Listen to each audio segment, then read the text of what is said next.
আমার হাজব্যান্ড একটা কথা বলে সব সময় যে একটা মানুষের জিনগত বা জিনতত্ত্বের মাধ্যমে ভিতরের যেই গুণাগুণ সেটা কোনো মানুষ আর কোনো পরিস্থিতি চেঞ্জ করতে পারে না।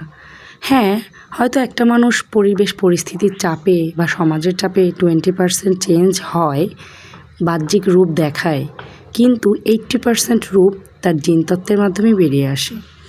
ধরুন একটা মানুষ ভীষণ খারাপ, সে পরিবেশের কারণে হয়তো কয়েকটা মিনিট কয়েকটা দিন ভালো রূপ দেখাবে, কিন্তু তার ভিতরের সেই জিনিসটা সে লুকিয়ে রাখতে পারবে না।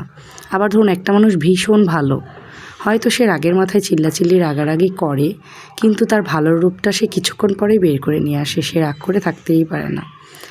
আর আরও কিছু কিছু গুণাগুণ, যেটা ধরেন ভিতরের অনেক চাহিদা, লোভ, এইগুলোও কখনো সামলিয়ে রাখা যায় না, সে যত বড়লোকই হোক না কেন আর গরিবই হোক না কেন।